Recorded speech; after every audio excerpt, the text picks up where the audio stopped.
Hey everybody, AC here, and welcome back to another episode of Danny Phantom Vlogs Revisit. And,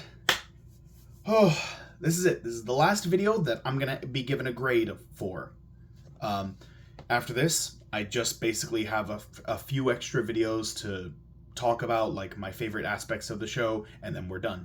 So, we are nearing the end of this. And this time, we're talking about Nicktoons games. Specifically, the four Nicktoons games that were available for the PS2 and GameCube. Nicktoons Unite, Nicktoons Battle for Volcano Island, as well as Nicktoons Attack of the Toybots, and Nicktoons Globs of Doom. I used to own those, but my copies broke, and I haven't replaced them yet, because, to be honest, the first two are the best. The Attack of the Toybots is the worst of the four Nicktoons games, and the fourth one is okay. The Globs of Doom is okay, but it's nothing great. Yeah, I love the first two games very much. So, but yeah, I wanted to talk about these because, well, Butch Hartman himself really likes these games. He was all for putting Danny and Timmy and pairing them together with Jimmy and SpongeBob. He was all for it. He was all for that.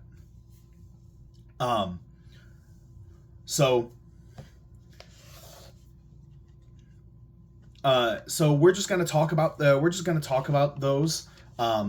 Nicktoons Unite.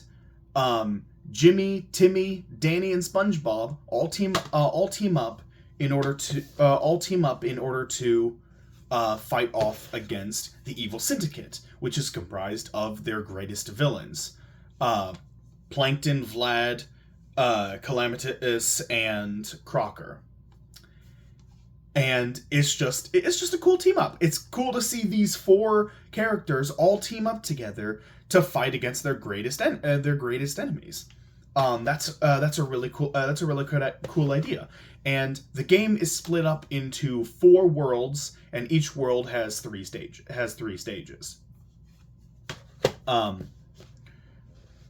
Each world has 3 stages.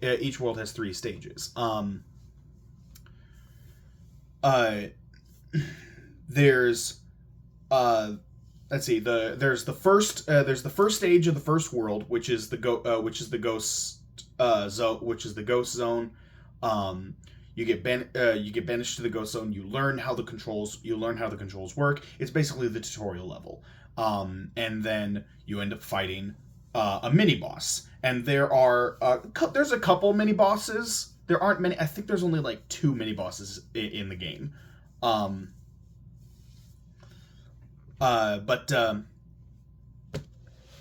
So you end up fighting that and him, and then you're back to Amity Park, and then you're in Vlad's mansion, and at the end of the 3rd stage, you end up fighting Vlad, and then it goes to and then after that it goes to Bikini Bottom. You go through 2 stages, and then at the end of the third stage, you fight Plankton in this giant crab mech. And then you go to Fairly Odd Parents. You go to Fairy World. You go through 2 normal stages. I believe at the end of the first stage in Fairy World, you fight a mini boss, and then at the end of the 3rd stage in Fairy World, you fight Crocker. You fight Crocker in like a mech suit, and then finally Calamitus's lab, which I believe, if I remember correctly, Calamitus's lab is just 2 stages. It's the shortest one. It's only 2 stages, if I remember correctly, and you fight Calamitus at the end of the 2nd stage. And then that's it. It just kind of unceremoniously ends. It just kind of wraps up super quickly out of nowhere. So the ending felt kind of rushed, but the gameplay itself was pretty fun. The gameplay itself was pretty fun. Depending on the version you have, there may be some really rough glitches. Like, I know the GameCube version has really rough glitches for it. I got the PS2 version, and this is not graphically intensive. Like, honestly, like, a lot of these don't look that. A lot of the cutscenes really don't look that great.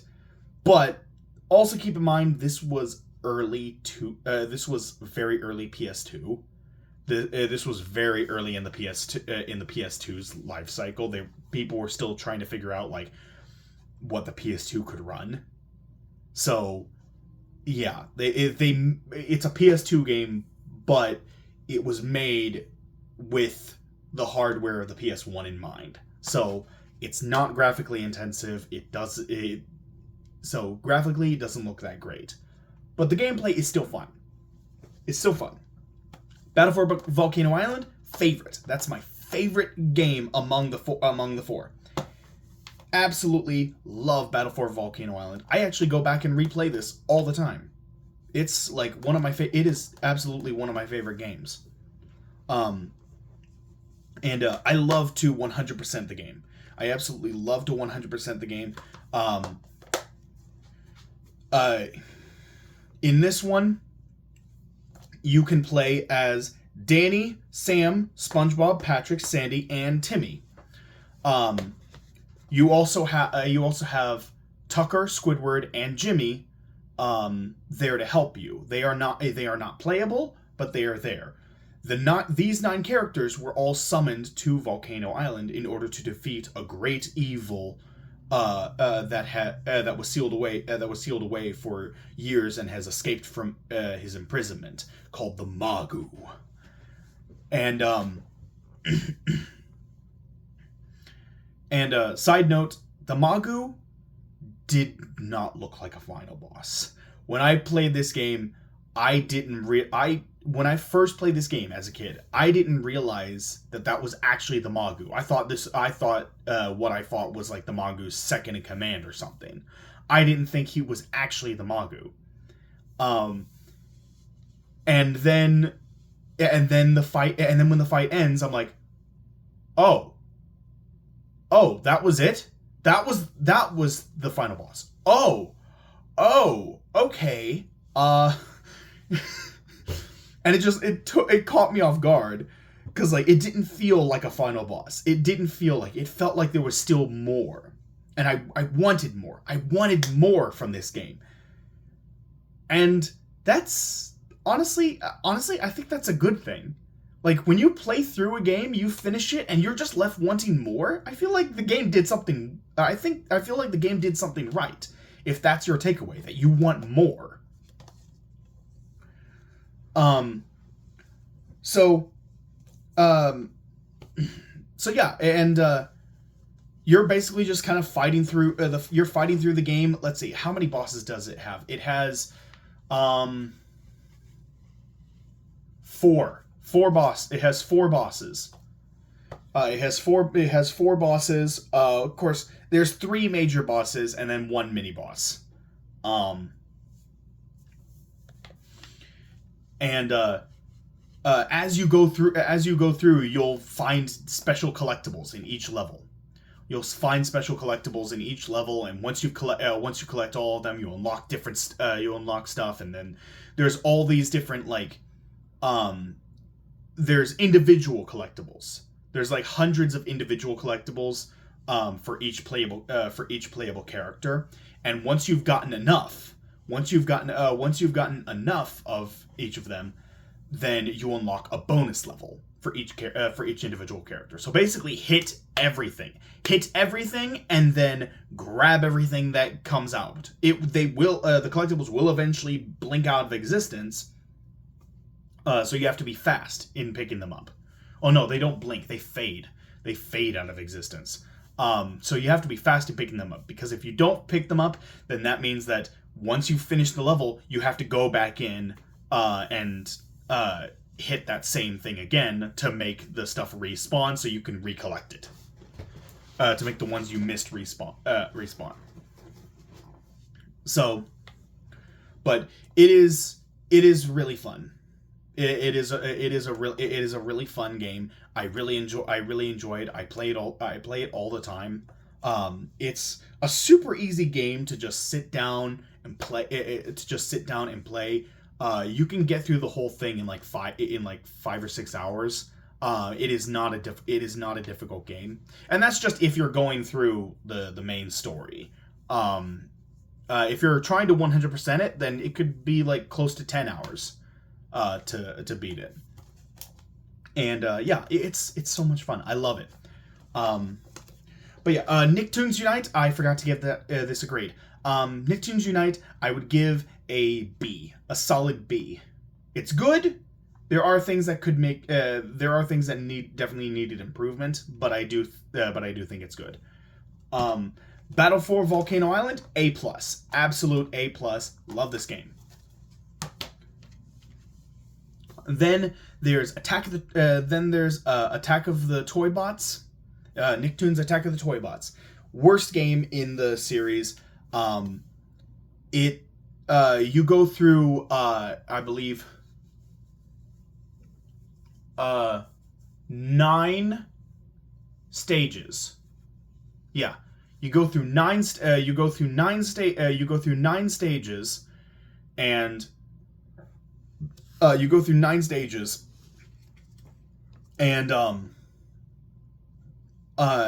several of them are just platforming challenges.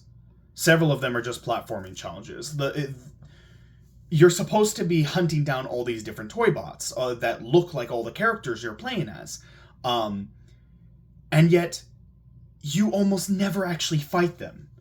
Like, you fight them like twice. You fight them like twice in the entire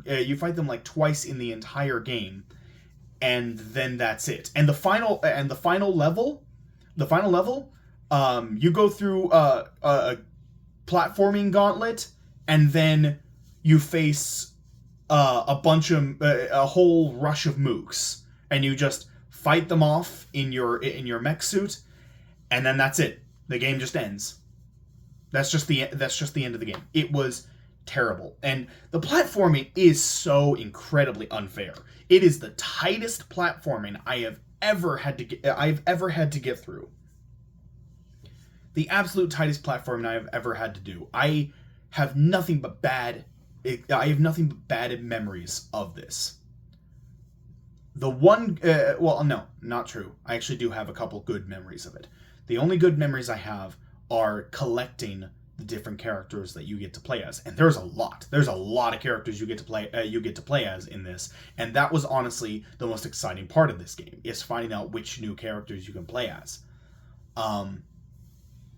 So, and I can't even remember all the characters. There's a lot. There's a ton of them that you get to play as, but I can't even remember all of them. But yeah, so I would give that one. It does have a couple good points, but not enough for me to want to go back to the game. So a D+. That's what I would give it. I would give it a D+. And then Globs of Doom, which is not as bad as Attack of the Toy Bots, but not as good as the first 2 games. And in that one, you get to play as a bunch of different heroes and villains. Let's see. Zim is brought in. Zim and Tak are both brought in, and they're playable. And Tak's villain, whose name I forget, is playable. And then oh god, I can't even remember the kid's name from Invader Zim, who's always trying to expose him. I barely watched Invader Zim. I saw like 5 episodes of the show, and I thought it was but I wasn't like a big fan of the show. But but yeah, you can play as him. You can play as Beautiful Gorgeous from Jimmy Neutron. You can play as Technus from Danny Phantom. Calamitous and Vlad are not available in this. You can play as Plankton, and yeah, it's just you're going around and you're trying to defeat all of these different glob monsters because this giant alien glob monster from outer space is coming to take over Earth, and it's sending its different globs to Earth in order to infect all living creatures in all worlds. And so like they're all teaming up and going to all these different worlds because it's this like interdimensional being that's like infecting all realities. And so all heroes and villains are all working together in order to get rid of the globs and find a way to face down against this foe. And it's a pretty neat setup, and I do like a lot of the characters that you get to play as. A lot of them have really interesting move sets, and there's a level up system in this one. And it's pretty fun, but it's not nearly as fun as the first two games. And a lot of it is like pretty repetitive, and some of the stages go on a little too long. And there's, oh god, I'm trying to remember. I think there's like 4 boss fights in the game. There's like 4 boss fights there's only like 4 boss fights in the game, I think. And it's just I don't particularly like the ending, to be honest. The big glob monster, all he wanted was a friend. He just wanted a friend. And so after finding out about that, the villains basically just team up and have this super weapon that they're going to try to use to take over all the worlds. And then the glob monster just transforms itself into looking like SpongeBob, and the final battle just becomes a game of Punch-Out, basically. And it's not good. I don't like the ending. It's kind of stupid, and given that this is the last time we see these characters interact in this way, because after this, like, the Nicktoons games are basically relegated to just race carts and Smash clones, and that's it. That's basically all we get from Nicktoons after this. So this is the last time we actually get to see them team up and have an actual story to it. And I feel like this kind of dropped the ball. This was their last chance, and they kind of blew it. So it's still better than Attack of the Toy Bots. Not as good as the first two. So I would give it a C+. I don't think it's good enough for a B-, so I would give it a C+. So yeah, you've got Nicktoons Unite at a B, I believe, if I remember correctly. I gave that a B. And Volcano Island at an A+, Globs of Doom at a C+, and Attack of the Toy Bots at a D+. So yeah, you got a pretty wide range right there. You got a pretty wide range of games there. Some good, some bad, some in the middle. But yeah, I really like those 4 games. Well, most of them, 2 of them. But it was a really cool thing. It was a really cool thing to see Nickelodeon bring all of these characters together and have them all collab with one another and have an actual story in each one. And what I like most about the first 2 games is that they actually continue after each other. They actually continue after each other. Battle for Volcano Island actually takes place directly after Nicktoons Unite, and I think that's really cool. Attack of the Toy Bots gives a reference to Volcano Island, but that's about it. And then Globs of Doom is its own thing and doesn't really connect to any of the other games. They don't really reference any of the other games. But I liked how the first two actually tried telling a continuous story between the two of them. How Volcano Island legitimately takes place directly after the events of Unite, and they make so many references to Unite. There are so many references to this game in Volcano Island, and it's so cool. I really like that. So, but yeah, so that's gonna do it for this episode. So, thank you all so much for watching. Hope you all enjoyed. Like, comment, subscribe, hit that notification bell, all that good jazz. And I will see you all in the next video. Take care, everybody.